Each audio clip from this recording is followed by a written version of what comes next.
an idealism of youth, and the reason they are standing for election is because the Congress party wants the idealism and the energy of youth to be back in politics of Kerala for the building of your future. അവരുടെ ചെറുപ്പക്കാരാണ്, അവർക്ക് ഊർജ്ജമുണ്ട്, അവർക്ക് ആശയങ്ങളിൽ വിശ്വാസമുണ്ട്. ആശയങ്ങളിലുള്ള അവരുടെ വിശ്വാസവും അവരുടെ യുവത്വത്തിന്റെ ഊർജ്ജവും പ്രസരിപ്പും കോൺഗ്രസിന് രാഷ്ട്രീയത്തിലേക്ക് തിരിച്ചു വരണം. കാരണം അവർ കേരളത്തിന്റെ ഭാവി നിർമ്മിക്കാൻ പോകുന്ന ആളുകളാണ്. Today I have traveled by road and by helicopter around Trivandrum. ഞാൻ ഇന്ന് ഹെലികോപ്റ്ററിലും റോഡിലുമായി തിരുവനന്തപുരത്തിന് ചുറ്റും ഇന്ന് കുറെ ഭാഗങ്ങൾ സഞ്ചരിക്കുകയുണ്ടായി. I have seen both from the sky and around me how beautiful your state is. ആകാശത്തിൽ നിന്നും താഴെ നിന്നും കണ്ടപ്പോ നിങ്ങളുടെ സംസ്ഥാനം എത്ര മനോഹരമാണെന്ന്. Everywhere I pass, I have been greeted with love and affection. ഞാൻ എവിടെയൊക്കെ കടന്നുപോയോ അവിടെയൊക്കെ സ്നേഹത്തോടുകൂടി ഇഷ്ടത്തോടുകൂടിയാണ് നിങ്ങൾ ഓരോരുത്തരും ഇവിടുത്തെ ആളുകൾ എന്നെ സ്വീകരിച്ചത്. It's not just your natural beauty and the gentleness of the people of Kerala that makes the whole country and the whole world look towards you. ഇത് നിങ്ങളുടെ പ്രകൃതിയുടെ സ്വാഭാവിക സൗന്ദര്യവും ആളുകളുടെ സ്നേഹം നിറഞ്ഞ പെരുമാറ്റവും മര്യാദയുള്ള പെരുമാറ്റവും മാത്രമല്ല ഈ ലോകത്തെ മുഴുവൻ, ഈ ഇന്ത്യയെ മുഴുവൻ കേരളത്തെ ഉറ്റുനോക്കാൻ പര്യാപ്തമാക്കുന്നത് ഇത് രണ്ടും മാത്രമല്ല. Here in Kerala itself, everything beautiful, everything great about India is present today. ഇവിടെ ഈ കേരളത്തിൽ ഇന്ത്യയെക്കുറിച്ച് എന്തൊക്കെയാണോ മനോഹരമായത്, ഇന്ത്യയെക്കുറിച്ച് എന്തൊക്കെയോ മഹത്തരമായത്, അതെല്ലാം ഇവിടെ ഈ കേരളത്തിൽ. Here is a state which has been built by the hard work and toil of its people. ഈ സംസ്ഥാനം എന്ന് പറയുന്നത് ഇവിടുത്തെ ജനങ്ങളുടെ കഠിനാധ്വാനം കൊണ്ട് ഉണ്ടാക്കിയെടുത്ത നിർമ്മിക്കപ്പെട്ട ഒരു സംസ്ഥാനമാണ്. No single leader of any political party can single-handedly take credit for what Kerala is today.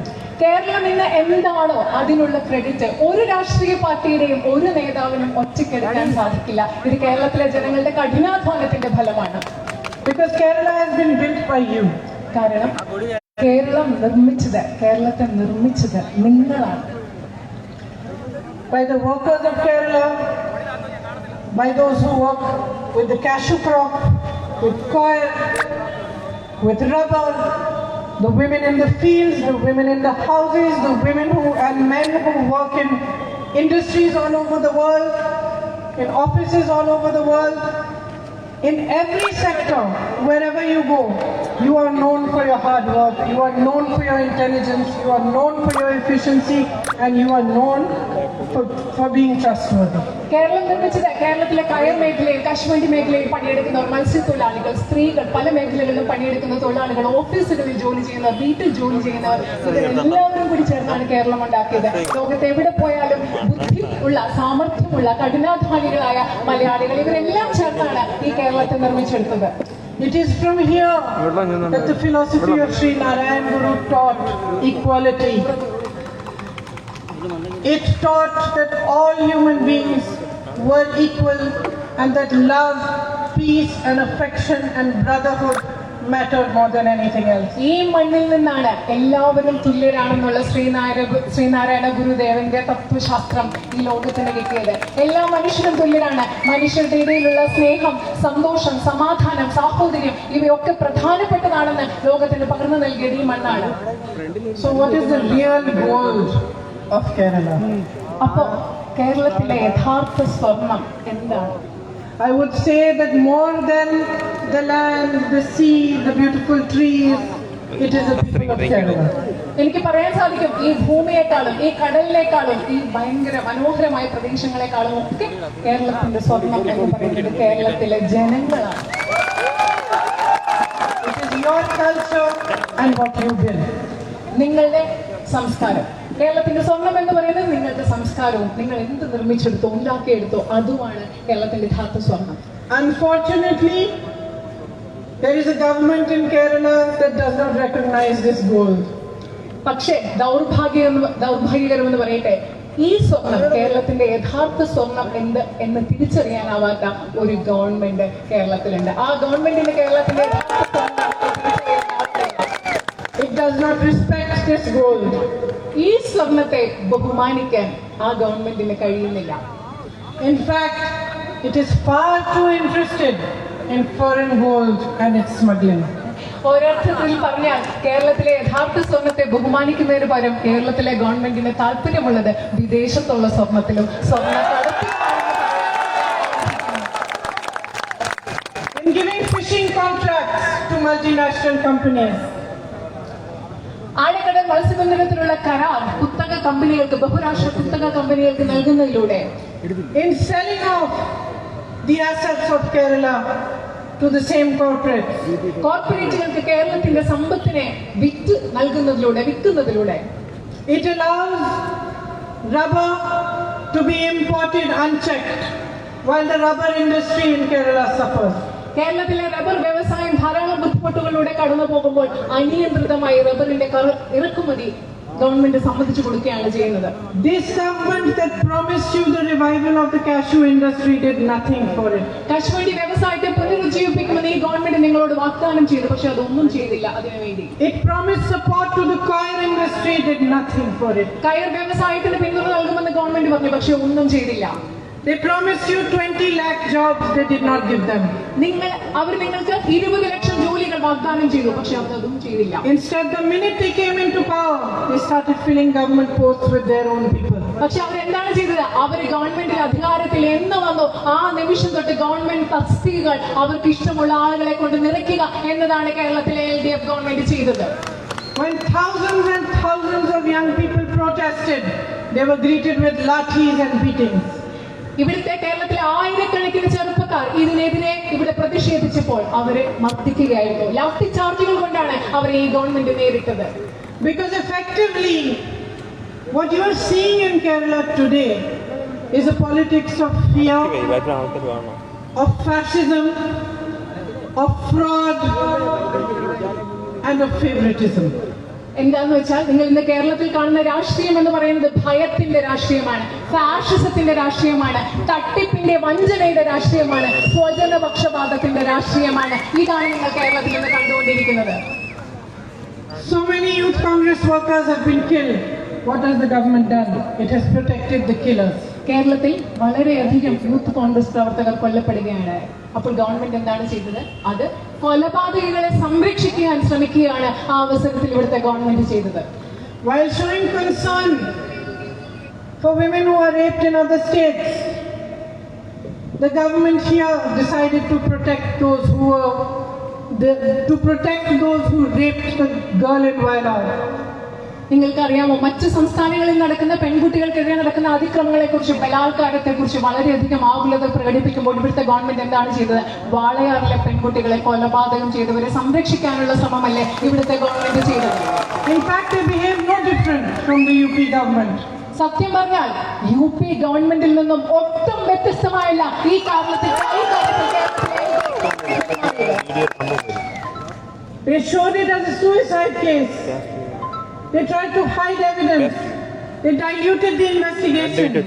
The chairman of the Child Welfare Committee represented and accused as a lawyer.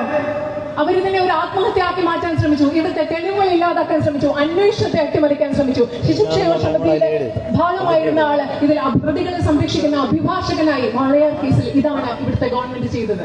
Instead of punishing them, the government rewarded the policemen.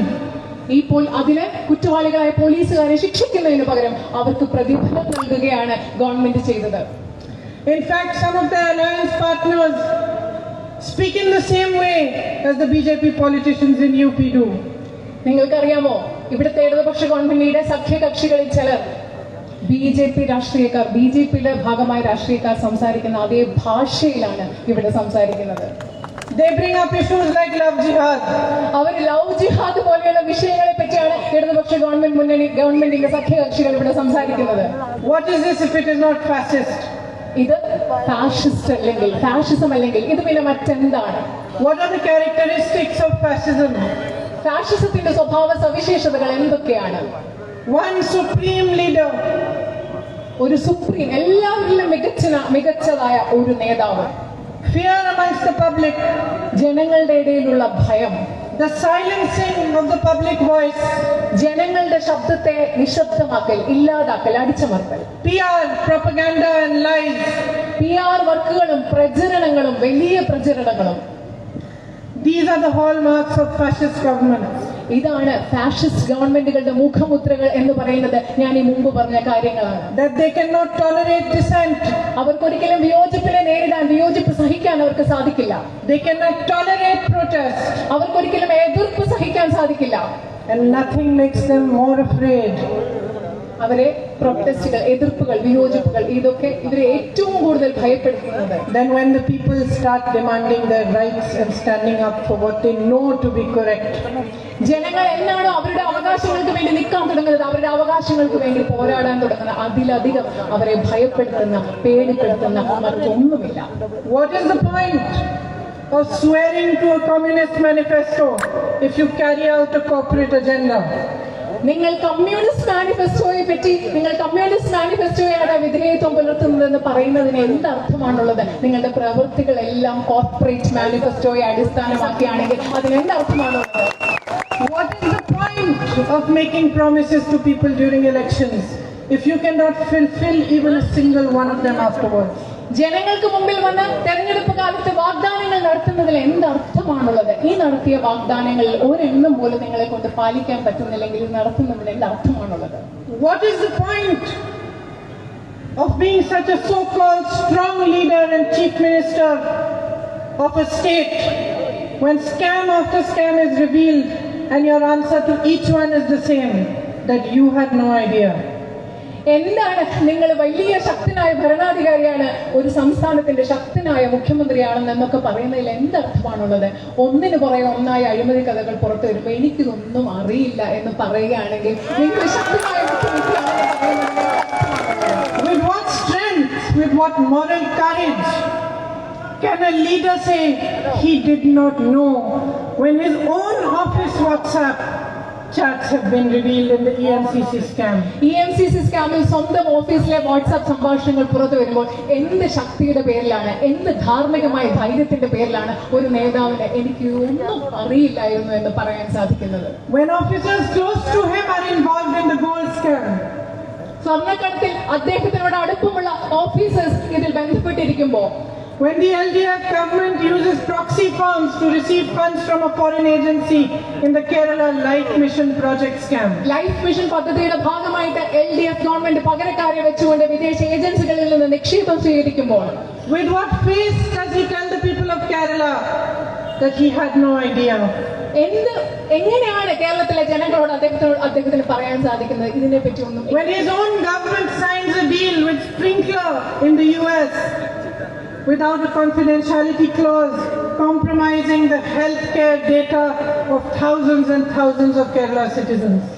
കേരളത്തിലെ വ്യക്തികളുടെ, ആയിരക്കണക്കിന് വ്യക്തികളുടെ വ്യക്തിഗത വിവരങ്ങൾ American കമ്പനികൾക്ക് നൽകുന്ന sprinkler കമ്പനിയുമായിട്ടുള്ള ഉടമ്പടിയിൽ, രഹസ്യാത്മകത സ്വഭാവമുള്ള ഒരു ക്ലോസ് ഇല്ലാതെ ഒരു ഉടമ്പടിയിൽ ഒപ്പുവെക്കുന്ന സമയത്ത് അദ്ദേഹത്തിന് എങ്ങനെയാണ് പറയാൻ സാധിക്കുന്നത് ഒന്നും എനിക്ക് അറിയാൻ പാടില്ലായിരുന്നു എന്ന്? Tell me, how did he not know when 15 crores meant for flood relief was being stolen by members of the CPIM and put in their own accounts?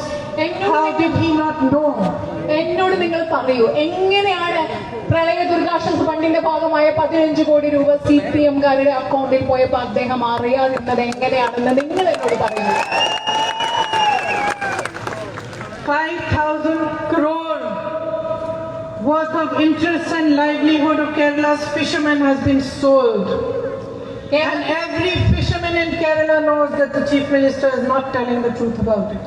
5,000 കോടി രൂപ വില വരുന്ന കേരളത്തിലെ മത്സ്യത്തൊഴിലാളികളുടെ ഉപജീവന മാർഗം വിദേശ കമ്പനികൾക്ക് വിറ്റ് നൽകി. പക്ഷെ കേരളത്തിലെ ഓരോ മത്സ്യത്തൊഴിലാളിക്കും അറിയാം എനിക്ക് ഇതിനെപ്പറ്റി ഒന്നും അറിയില്ല എന്ന് ഇവിടുത്തെ മുഖ്യമന്ത്രി പറയുമ്പോൾ അദ്ദേഹം സത്യമല്ല പറയുന്നതെന്ന് കേരളത്തിലെ ഓരോ മത്സ്യത്തൊഴിലാളിക്കും അറിയാം. If I can hear those reports in Delhi, ഡൽഹിയിൽ ഇരുന്നുകൊണ്ട് ഇവിടെ ചുഴലിക്കാറ്റ് വന്നപ്പോൾ, പ്രളയം വന്നപ്പോൾ CPM-കാരല്ല എന്ന ഒറ്റ കാരണം കൊണ്ട് പലരും ദുരിതാശ്വാസ സഹായം ലഭിക്കുന്നതിൽ നിന്ന് മാറ്റി നിർത്തപ്പെട്ടു എന്ന റിപ്പോർട്ടുകൾ എനിക്ക് ഡൽഹിയിൽ ഇരുന്നുകൊണ്ട് അറിയാൻ സാധിക്കാമെങ്കിൽ എങ്ങനെയാണ് ഇവിടുത്തെ മുഖ്യമന്ത്രിക്ക് പറയാൻ സാധിക്കുക കേരളത്തിൽ ഇരുന്നുകൊണ്ട് ഞാനിതൊന്നും അറിയുന്നില്ല? don't you think that Kerala deserves more? നിങ്ങൾ വിചാരിക്കുന്നില്ലേ ഇതിൽ കൂടുതലൊക്കെ കിട്ടാൻ, ഇതിൽ കൂടുതലൊക്കെ കേരളത്തിന് അർഹതയുണ്ട് എന്ന് നിങ്ങൾ ചിന്തിക്കുന്നില്ലേ? Don't you think that after all the hard work you and your forefathers have put in to building this state, you deserve more? നിങ്ങൾ ചിന്തിക്കുന്നില്ലേ നിങ്ങളും നിങ്ങളുടെ മുൻഗാമികളും എല്ലാം ഈ കേരളത്തെ നിർമ്മിച്ചെടുക്കാൻ വേണ്ടി നിങ്ങൾ നടത്തിയ കഠിനാധ്വാനത്തിന്റെ ഫലമായി ഇന്നത്തെ അവസ്ഥയിൽ നിങ്ങൾ കൂടുതൽ അർഹിക്കുന്നു എന്ന് നിങ്ങൾ ചിന്തിക്കുന്നില്ലേ? Don't you think that you deserve more than the lives of the BJP and the RSS? നിങ്ങൾ BJP RSS പെട്ടവരെക്കാളും അതിൽ കൂടുതൽ നിങ്ങൾ അർഹിക്കുന്നു എന്ന് നിങ്ങൾ ചിന്തിക്കുന്നില്ലേ? And don't they know that when they take positions during the election, which are completely different from the position they take the rest of their term, you will figure it out? അവർക്കറിയില്ലേ അവർ തെരഞ്ഞെടുപ്പ് കാലത്ത് ഒരു നിലപാടെടുക്കും, തെരഞ്ഞെടുപ്പല്ലാത്ത കാലത്ത് മുഴുവൻ മറ്റൊരു നിലപാടെടുക്കുമ്പോൾ നിങ്ങളൊക്കെ അത് കണ്ടുപിടിക്കും എന്ന് അവർ ചിന്തിക്കുന്നില്ലേ? Some sisters were harassed in Jhansi in UP. They were asked to get off the train. They were asked to show their identity. They were asked to tell their religion. By whom?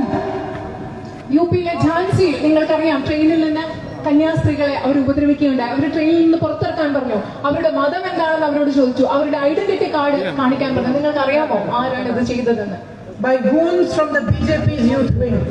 BJPയുടെ youth വിങ്ങിന്റെ ഗുണ്ടകളാണ് ഈ കന്യാസ്ത്രീകളോട് യുപിയിലെ ഝാൻസിയിൽ